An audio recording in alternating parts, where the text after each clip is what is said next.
आए बीड़ियों का धंधा करने वालों सुनो, आए तंबाकुओं के धंधे करने वाले सुनो, आए सूद और ब्याज के खाने वालों सुनो, आए लंबे चौड़े बैंक बैलेंस बनाने वालों सुनो, आए बैंकों की नौकरियां करने वालों सुनो। इमाम अहमद इब्न हंबल रहमतुल्लाह अलैह के पास एक बूढ़ी औरत आती है और कहती है, इमाम मोहतरम, कहा जी एक मसला पूछने आई हूं, मेरी माँ बहनें सुने। उस जमाने की औरतें, और वो भी बूढ़ी औरतों में कितना तकवा हुआ करता था।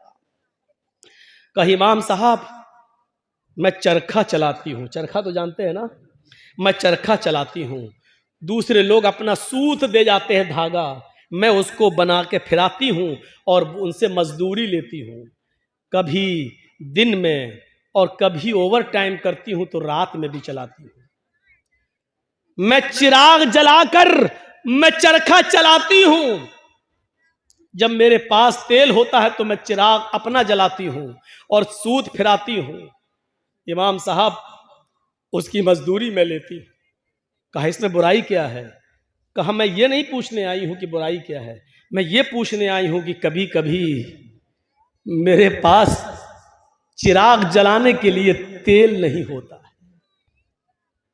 अच्छा तो मैं सोने के लिए बिस्तर पर जाना चाहती हूं, लेकिन देखती हूं कि पड़ोसी के घर में चिराग जल रहा है और उसके घर के चिराग की रोशनी मेरे आंगन में आ रही है। मैं अपना चरखा लेकर उस आंगन में बैठ जाऊं और उस पड़ोसी के घर से जो चिराग जल रहा है, मैं मांगने नहीं गई उसकी रोशनी, लेकिन उसकी रोशनी ऑटोमेटिक मेरे घर में आ रही है। अगर मैं उसके चिराग की आने वाली रोशनी पे अगर सूत फिरा लूं और चरखा चला लूं और ये चलाकर मैं अपने मालिक से उसकी मजदूरी ले लूं, तो ये कमाई मेरे लिए हराम तो नहीं होगी? मेरे लिए ये मजदूरी हराम तो नहीं होगी? मैंने चोरी नहीं की है, मैंने उससे चिराग में का तेल नहीं मांगा है, उसके घर में चिराग जल रहा है और उसकी रोशनी मेरे घर आ रही है, उसकी रोशनी मेरे घर आ रही है। अगर मैं उसकी रोशनी में सूत फिरा लूं और इसकी मजदूरी में ले लूं तो ये मेरे लिए हराम तो नहीं होगी? ये खाकर कहीं मैं अजाब कब्र की मुस्तहिक तो नहीं बनूंगी, कहीं मैं जहन्नम में तो नहीं जाऊंगी? अहमद इब्न हंबल रहमतुल्लाह अलैह फरमाते हैं, खातून माँ तेरे सवाल ने अहमद इब्न हंबल के इल्म को आज शर्मिंदा कर दिया। काबे के रब की कसम, तेरे इस मसले का जवाब अहमद इब्न हंबल के पास नहीं है। कहने लगी इमाम साहब फिर आपसे बड़ा आलिम इस बस्ती में कोई है ही नहीं, फिर मैं ये किससे मसला पूछूं? उन्होंने कहा सुन मेरी माँ, जहां तक कयास का नतीजा है, कयास का तकाजा है, तो जहां तक मेरा इल्म है मैं उस इल्म की रोशनी में कयास लगाकर अंदाजे से ये कह सकता हूं कि इसमें कोई हर्ष तो नहीं लग रहा है। क्यों? क्योंकि तू मांगने नहीं जा रही है, वो अचानक आ रही है। तेरे घर में भी दीवार नहीं है और उसके घर में भी कोई दीवार नहीं है और उसके चिराग की रोशनी आ रही है तेरे घर, तो इसमें तेरा क्या कसूर है? बज़ाहिर तो इसमें कोई बुराई नहीं लग रही है, लेकिन अगर तुम्हारा दिल आमादा नहीं है तो मेरी माँ इससे भी बच जाओ तो बेहतर है, इससे भी परहेज कर लो तो बेहतर है, इससे भी, क्योंकि वो है तो दूसरे ही की रोशनी, है तो दूसरे ही की रोशनी। बहरहाल अगर तुम इससे भी परहेज कर लो तो ये ज्यादा बेहतर है तुम्हारे। जब वो औरत वहां से जाने लगी बुढ़िया, तो इमाम अहमद इब्न हंबल ने लोगों से पता लगवाया कि ये किसकी बेटी है, इसके बाप का क्या नाम था। बताया होगा किसी ने कुछ जो मेरे जहन में नहीं रहा। अहमद इब्न हंबल फरमाते हैं कि आज के ज़माने में ऐसी बूढ़ी औरतें मौजूद हैं, ज़रूर इसका बाप कोई आलिम कुरान होगा, आलिम हदीस होगा, क्योंकि ऐसी तरबियत अपनी औलाद के अंदर कोई बड़ा आलिम ही पैदा कर सकता है। बुढ़ापे की इस दहलीज पर पहुंचकर भी इस औरत की हालत यह है, इस बुढ़िया की हालत यह है कि पड़ोस से आने वाली रोशनी में भी, उस चिराग की रोशनी में भी चरखा चलाने के बारे में सोच रही है कि ये चरखा चलाएंगे तो ये कमाई मेरे लिए हलाल होगी या हराम। तब ऐसे लोगों की नमाजें अर्श से टकराएं और अल्लाह कबूल ना करे, ऐसा हो ही नहीं सकता है। मेरे भाइयों, इधर हम नमाज पढ़ के निकलते हैं, जो मैं सर बसजदा हुआ जमी पर तो आसमां से आने लगी ये निदा, तेरा दिल तो है सनम आशना, तुझे क्या मिलेगा नमाज। एक हमारा तकवे का हाल ये है, एक हमारी परहेजगारी का हाल यह है कि यहां से निकले नमाज पढ़ के, मालिकी यौमिद्दीन, तू कयामत के दिन का पूरा पूरा मालिक है। इय्याका नअबुदु व इय्याका नस्तईन, तेरी ही इबादत करते हैं, तुझसे ही मदद मांगते हैं। इहदिनस सिरातल मुस्तकीम, जो सीधा रास्ता उस पे चला और तमाम बुरे रास्तों से बचा ले। यहां ये दुआ मांग के हटे, सलाम अलैकुम व रहमतुल्लाह, सलाम अलैकुम व रहमतुल्लाह। जैसी सलाम फेरा और मस्जिद के बाहर निकलते ही जेब में बीड़ी रखी है, निकाली और माचिस जलाई और सूरह दुखान की तिलावत शुरू, धुआं धक्कड़ शुरू। अभी 10 मिनट भी नहीं हुए ये कहते हुए कि इहदिनस सिरातल मुस्तकीम, आय अल्लाह हमको सीधे रास्ते पे चला, आय अल्लाह गंदे और गलत रास्तों से हमारी हिफाजत फरमा। अब ये दुआ मांगे हुए 10 मिनट भी नहीं हुए और यहां आकर ये है हमारी इबादतों का और हमारी नमाजों का हाल।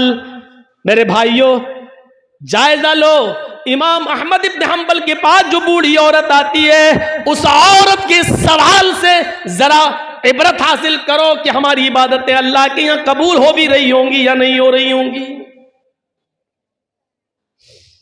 सोचो तो सही, गौर तो करो। मेरे भाइयों, यहां आदि इब्ने उमैर है, जंग बदर में गिरफ्तार करके लाए जाते हैं। आदि इब्ने उमैर है, गिरफ्तार करके लाए जाते हैं, पकड़ के लाए जाते हैं, पैरों में बेड़ियां डाल दी जाती हैं। ये आदि इब्ने उमैर मुसाब इब्ने उमैर के भाई हैं, भाई मोमिन है और आदि काफिर है। मुसाब सहाबी और आदि काफिर, दोनों भाई हैं, सगे भाई हैं। अल्लाह के नबी सल्लल्लाहु अलैहि वसल्लम ने फरमाया कि जो गिरफ्तार करके काफिर लाए गए उनके पैरों में बेड़ियां डाल दो। आदि के पैरों में जब बेड़ियां डाली जाने लगी तो मुसाब इब्ने उमैर वहीं खड़े हो गए और जो उनके पैरों में बेड़ियां डाल रहा था सहाबी, आदि इब्ने उमैर के पैरों में वहीं खड़े होकर मुसाब इब्ने उमैर कहने लगे, आए सहाबी अपने दोस्त से, आए दोस्त इसके पैरों में बेड़ियां जरा टाइट डालो, यहां से कस दो, मैं इसको अच्छी तरीके से जानता हूं, ये लॉक तोड़ने में, जंजीर तोड़ने में बड़ा माहिर है, यहां से टाइट कर दो वरना ये तोड़ के भाग जाएगा।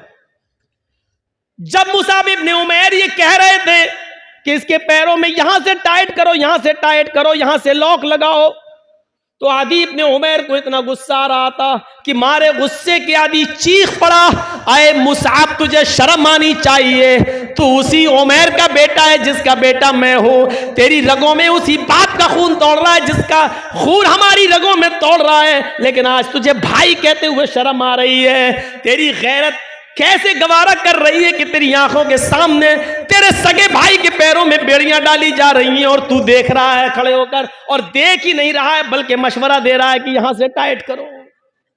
थूकता हूं तुझ पर, भाई कहते हुए शर्म आती है तुझे। इधर मुसाब इब्ने उमैर कहते हैं, चुप, खामोश, तू भाई है मेरा? नहीं, तू मेरा भाई नहीं है। आदि कहता है, क्या उमैर तेरा बाप नहीं है? क्या मेरी मां तेरी मां नहीं है? क्या उमैर का खून तेरी रगों में नहीं दौड़ रहा है? क्या मेरी मां का दूध तेरी रगों में खून बनकर नहीं दौड़ रहा है? जवाब दिया, उमैर मेरा बाप है, ये सच है। तेरी मां मेरी मां है, ये सच है। तूने और मैंने एक ही मां का दूध पिया है, ये भी सच है। तेरी और मेरी रगों में एक ही बाप का खून दौड़ रहा है, ये भी सच है। लेकिन ये सच नहीं है कि तू मेरा भाई है। जानता है मेरा भाई कौन है? अदी ने कहा फिर कौन है अगर मैं तेरा भाई नहीं हूं? मेरा भाई वो है जो तेरे पैरों में बेड़ियां डाल रहा है? ये तेरा भाई है? हाँ, इसलिए कि मेरे इस भाई ने कलमा पढ़ा है, अशहदु अल्ला इलाहा इल्लल्लाह व अशहदु अन्ना मुहम्मदन अब्दुहु व रसूलुहु।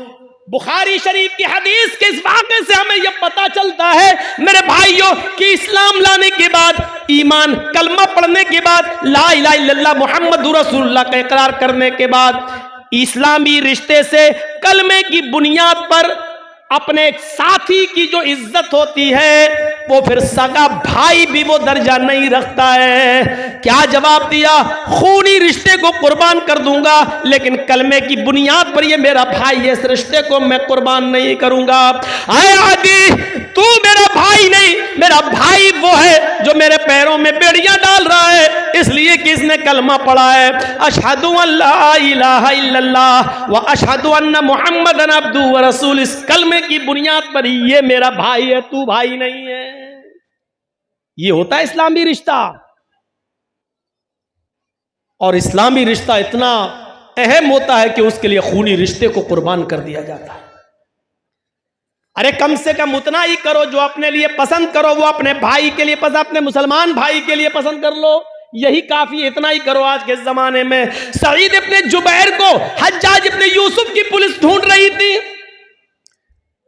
सईद इब्ने जुबैर को हज्जाज इब्ने यूसुफ की पुलिस ढूंढ रही थी। हुक्म था उसको पकड़कर जिंदा मेरे पास लाओ, उसको कत्ल किया जाएगा।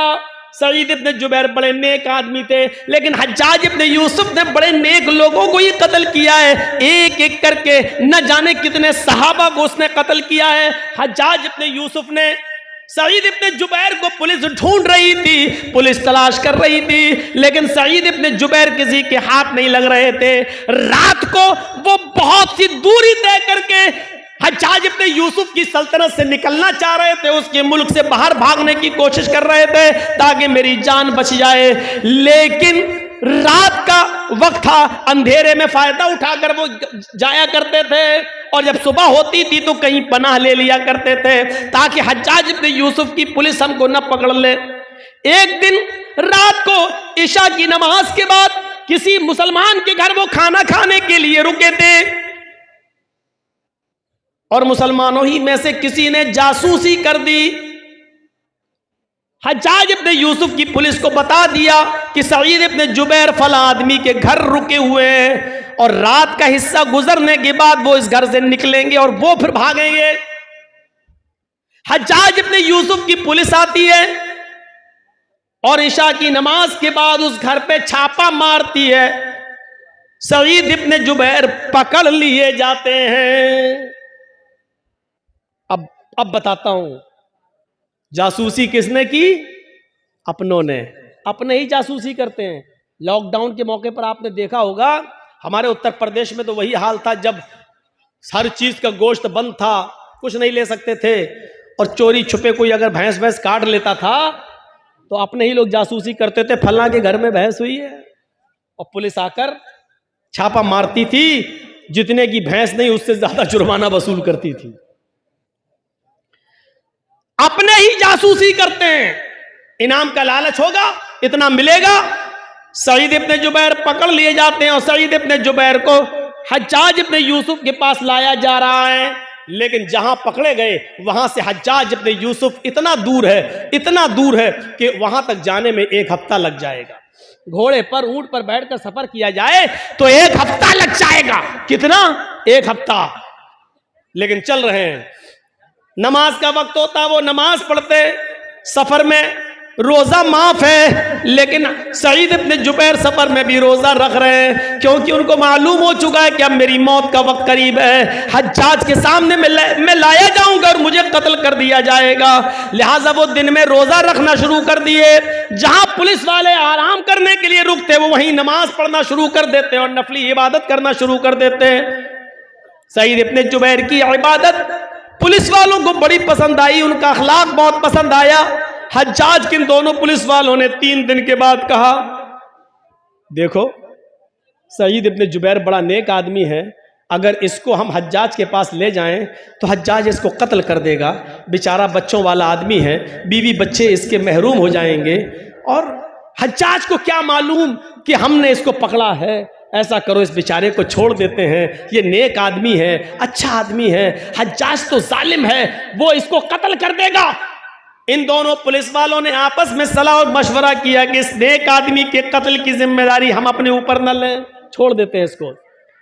ये दोनों पुलिस वाले सईद के पास आए, कहने लगे, आए सईद इब्ने जुबैर, आए सईद इब्ने जुबैर, तुम्हारी इबादत ने, तुम्हारे अखलाक ने मेरा दिल मोह लिया है। हम नहीं चाहते कि तुम्हें हज्जाज के पास लेकर चले, मेरा दिल चाहता है कि तुम्हें हम छोड़ दें। आए हज्जाज, ये रात का वक्त है, अंधेरे का फायदा उठाओ और तुम निकल जाओ। हज्जाज को तो मालूम नहीं है कि मैंने तुम्हें गिरफ्तार कर लिया है, हम उसके पास जाएंगे और कह देंगे कि हमें सईद इब्ने जुबैर मिले ही नहीं।